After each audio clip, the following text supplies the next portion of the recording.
Good morning everyone. आज की class में हम पढ़ेंगे रिप्रोडक्टिव सिस्टम के बारे में। रिप्रोडक्टिव में हम पढ़ेंगे फीमेल रिप्रोडक्टिव सिस्टम के बारे में। फीमेल रिप्रोडक्टिव सिस्टम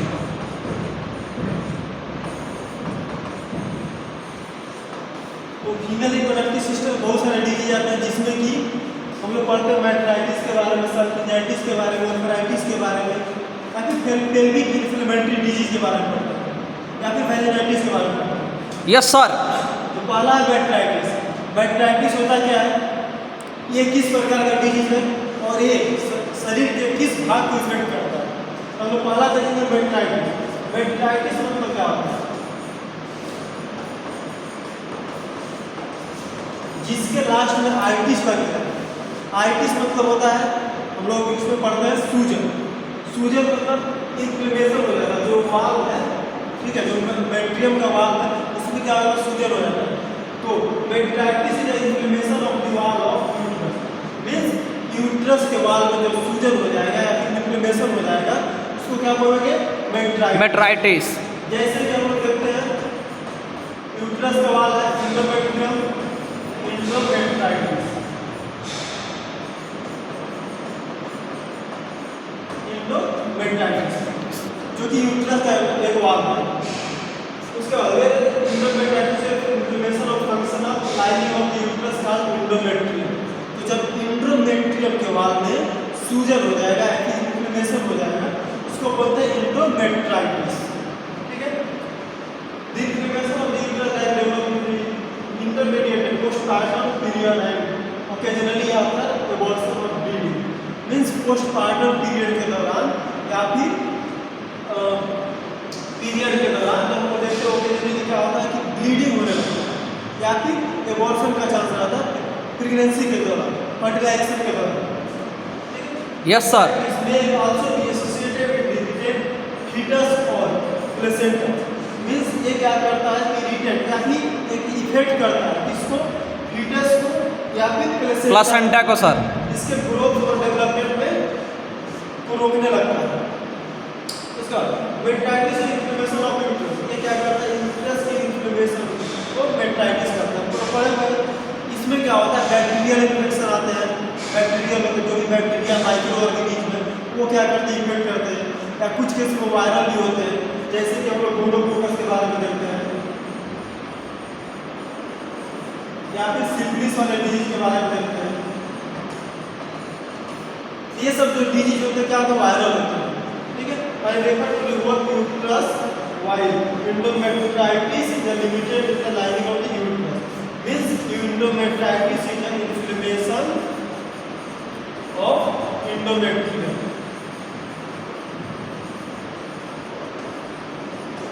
मींस यहाँ पर ऑलरेडी दे चुका है कि एंडोमेट्रियम मेट्राइटिस किसे कहते हैं, इन्फ्लेमेशन ऑफ एंडोमेट्रियम को एंडोमेट्राइटिस कहते हैं। सेकेंड, क्या क्या इसके रिस्क फैक्टर है, मतलब कि किसके इसमें क्या रिस्क है, किसके कारण ये होते हैं, या फिर क्या क्या इसके कारण है, क्या क्या ये दिखा सकते हैं, कारण शो कर सकते हैं। तो पहला यूट्राइन इन्फेक्शन। यूट्राइन इन्फेक्शन के दौरान क्या होता है, मेट्राइटिस होता है या फिर एंडोमेट्राइटिस होता है, क्योंकि यूट्रस में 3 वाल्व होते हैं, पेरीमेट्रियम, एंडोमेट्रियम और मायोमेट्रियम। उसमें क्या होता है, यूट्राइन इन्फेक्शन के दौरान भी एंडोमेट्राइटिस या फिर मेट्राइटिस होता है। रिटेन ऑफ द प्लेसेंटा, ये क्या करते हैं, प्लेसेंटा को रिटेन करते हैं, जिसके कारण क्या होता है कि फर्टिलाइजेशन या फिर प्लांटेशन में प्रॉब्लम होता है। पुअर हाइजीन के वजह से भी क्या होता है कि ये रोग होने का चांस रहता है।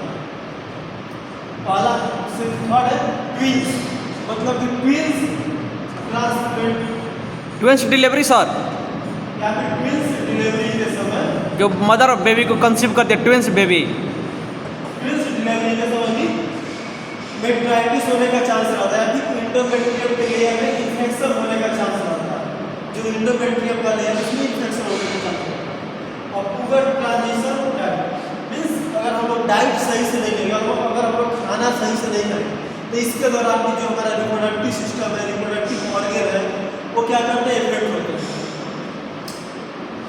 आई think first week of postpartum, first week मतलब पहले सप्ताह के पोस्टपार्टम के दौरान भी ये रोग होने का चांस रहता है, जिसके कारण का जो बॉडी है उसमें डिफरेंट टाइप का मतलब कि एनवायरमेंट चेंज होने लगता है। अगला है डिस्टोसिया, डिफिकल्टी इन बर्थ में। डिस्टोसिया मतलब कि बर्थ के समय, बच्चे के बर्थ के समय क्या होता है कि मदर को बहुत सारे पीड़ा होती है, बहुत सारे पेन होते हैं, जिसके दौरान क्या होता है उसमें डिलीवरी के दौरान पेन होने स्टार्ट हो जाते हैं। अगला है डेड फीटस, मतलब कि कोई भी बच्चा क्या होता है कि यूट्रस में इन्फेक्शन होने के कारण क्या होता है कि बच्चे का डेथ हो जाता है, या फिर मतलब कि किसी रोग के कारण बच्चे का मतलब फीटस का मतलब कि गर्भावस्था के दौरान ही डेथ हो जाता है। Yes sir. अगला है बैक्टीरियल इन्फेक्शन। बैक्टीरियल इन्फेक्शन इसमें मेनिंजाइटिस में मुख्य योगदान है, क्योंकि बैक्टीरिया हमारे रिप्रोडक्टिव सिस्टम या फिर रेस्पिरेटरी सिस्टम, डाइजेस्टिव सिस्टम, बहुत सारे हमारे सिस्टम को इफेक्ट करता है। तो बैक्टीरियल इन्फेक्शन का मुख्य रोल है हमारे मेनिंजाइटिस डिजीज। अगला प्रीविक पीरियड सभी फर्स्ट बर्थ ऑफ पीरियड, मतलब ये जगह 35 है अभी, मतलब कि ग्रेविडा एक भी मतलब जो एक भी बार कंसीव बेबी नहीं की है, तो उस केस में क्या होता है कि बच्चे के बर्थ और फिर ग्रेविडा मतलब कि प्रीग्नेंट फर्टिलाइजेशन के समय प्रॉब्लम होने लगता है, फिर मतलब कि ट्रांसप्लांट के समय मतलब कि गर्भ धारण करने के दौरान भी प्रॉब्लम होने लगती है, बहुत सारे डिफिकल्टी होते हैं। Yes sir. अगला है साइलेंस सिम्टम। मेनिंजाइटिस का क्या क्या साइलेंस सिम्टम है? पहला है यूट्राइन डिस्चार्ज। यूट्राइन में डिस्चार्ज होने के दौरान भी मेनिंजाइटिस होते हैं। सर तनी हिंदी में बता दीजिए यूट्राइन डिस्चार्ज क्या होता है? यूट्राइन डिस्चार्ज मतलब कि जो यूट्रस है उससे क्या होता है कि रक्त स्राव या फिर ब्लीडिंग होने लगती है। जी जी सर, जी सर। डिफरेंट टाइप का डिस्चार्ज होते रहते हैं। यस सर, फ्लूइड डिस्चार्ज होता है और ब्लीडिंग होता है। अगला है फॉल स्मेल, मतलब कि गंदे स्मेल आने लगते हैं, जो रिप्रोडक्टिव सिस्टम उससे क्या होता है गंदे स्मेल आते हैं रिप्रोडक्टिव जो है। अगला है फीवर, इसमें क्या है कि मैक्सिमम डिजीज में हम लोग को फीवर देखने को मिलता है, बहुत सारे डिजीज है जिसमें कि उसका नॉर्मल साइन है सिम्टम है फीवर। Yes sir. अगला है डिक्रीज एपेटाइट, मतलब कि जो एपेटाइट हो क्या होता है कि कम होने लगता है। हाँ, भूख की कमी हो जाता है, भूख नहीं लगता है सर, जिसके कारण जो फीमेल है वो क्या करती है भूख नहीं लग पाता। हाँ कम खाना खाती है सर इसीलिए। अगला है डिहाइड्रेशन, क्योंकि उनको बार बार मतलब कि वॉशरूम जाना पड़े, इसके कारण क्या होता है वो पानी कम पीते हैं, और जिसके कारण उनको डिहाइड्रेशन का चांस बढ़ जाता है। अगला है डिप्रेशन। डिप्रेशन एक मुख्य योगदान है सभी में, मतलब किसी के कारण कोई स्ट्रेस ले लेता है तो मतलब कोई डिप्रेशन में चला जाता है, ये क्या है इसका लक्षण है। Yes sir. अगला है रिड्यूस मिल्क प्रोडक्शन, मतलब कि जो मिल्क का प्रोडक्शन हो क्या होता है कम होने लगता है, फिर रिड्यूस हो जाता है, जिसके दौरान भी जो हमारा यूट्रस के वाल है या मतलब जो प्रेगनेंसी के दौरान जो यूट्रस के वाल है वो क्या होता है कि सही से प्रॉपर गर्भ का धारण नहीं कर पाते। अगला है डायग्नोसिस। डायग्नोसिस क्या है? Diagnosis and treatment. तो डायग्नोसिस में मेडिकल हिस्ट्री, मतलब इसमें क्या क्या मेडिकल हिस्ट्री है, ठीक है। उसके बाद हम लोग इसके हिस्ट्री के बारे में जानेंगे, जैसे कि जेनेटिक हिस्ट्री, फैमिली हिस्ट्री, सभी के बारे में जानते हैं, और उसके मतलब प्रीवियस कोई भी डिजीज हो उसके बारे में जानकारी रखते हैं। Yes sir. अगला पेल्विक एग्जामिनेशन। पेल्विक का एग्जामिनेशन करेंगे, इसमें 2 फिंगर एग्जामिनेशन भी किया जाता है वजाइना का, जिसके दौरान यस सर किसी भी रोग के बारे में जानकारी रख सकते हैं। अगला है वेजाइनल डिस्चार्ज। इससे क्या होता है योनि से स्राव होने लगते हैं, मतलब इसमें डिफरेंट टाइप का गंदे स्मेल आने लगते हैं, मतलब इससे स्राव होते हैं, इसका कलर मतलब डिफरेंट टाइप का कलर भी चेंज होने लगते हैं। To collect discharge accumulated in the cranial vagina, मतलब जो डिस्चार्ज होते हैं वो एक्यूमुलेट करके ट्रीटमेंट क्या क्या ट्रीटमेंट है, तो इन्फेक्शन को रोकने के लिए हम लोग क्या करते हैं इंट्रावेनस एंटीबायोटिक का कोई भी उपयोग करते हैं ताकि मतलब जो इन्फेक्शन है रुक सके।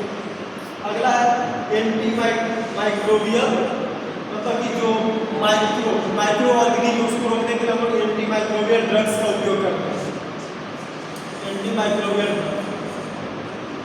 अगला है प्रोपेनजीन पेनिसिलिन, ये क्या करते हैं मलहम आता है जिसके कारण उसको हम उपयोग करते हैं 24 और 5 दिन, मतलब कि 5 दिन के लिए हम लोग उपयोग करते हैं ताकि मतलब जो डिस्चार्जेज है मतलब वेजाइना का वाल्व है वो सही से हो सके। वो टेट्रासाइक्लिन वो टेट्रासाइक्लिन नामक ड्रग्स भी आते हैं और इसमें क्या होता है कि हम लोग उपयोग करते हैं ड्रग्स के रूप में उपयोग करते हैं। Thank you sir.